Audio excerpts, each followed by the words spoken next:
Thanks for taking my question, Leader Jeffries. What's your level of concern that this conflict could escalate and other countries, more powerful countries, could get involved? The approach that was taken by President Barack Obama, which I strongly supported, to prevent Iran from becoming a nuclear-capable power, which is a goal that all of us should share, and I do, is aggressive diplomacy.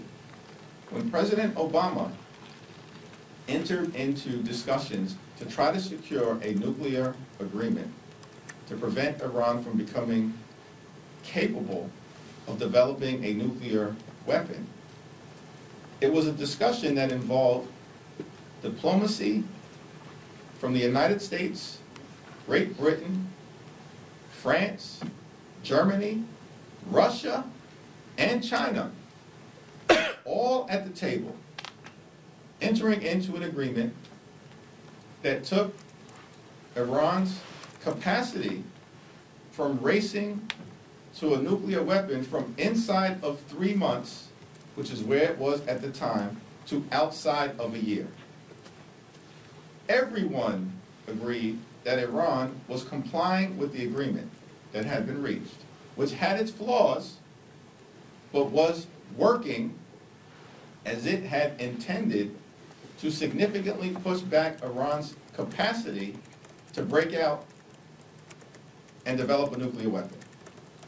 Donald Trump comes into office, and because he's such a hater, particularly as it relates to all things Barack Obama, he pulls out of the agreement, even though Donald Trump's own administration, his own national security apparatus, his own Department of Defense confirmed repeatedly that Iran was adhering to the agreement when Barack Obama was president and when Donald Trump was president the first time. Donald Trump pulls out and set this whole situation that we're in right now into motion.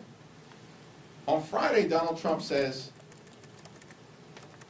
we're going to allow for the next 2 weeks to occur so that we can pursue a diplomatic resolution. He lied to the American people, turned around, and without congressional authorization, launched an attack that does risk the possibility of further United States entanglement that will cost us trillions of dollars and thousands of lives if it goes the way of the failed war in Iraq and the challenges that we had over a 20-year period of time in Afghanistan, notwithstanding the fact that our involvement in Afghanistan was clearly justified because we had to take out Al-Qaeda and the Taliban who were housing them.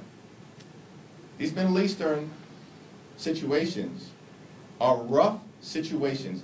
The American people see this clearly, which is why one can't just simply unilaterally decide to potentially entangle us in another conflict. It's the purpose of the constitutional provision, I think, Article 1, Section 8, Clause 11. If I'm wrong, someone will point that out immediately. There's a reason for it. And Donald Trump chose to abandon it.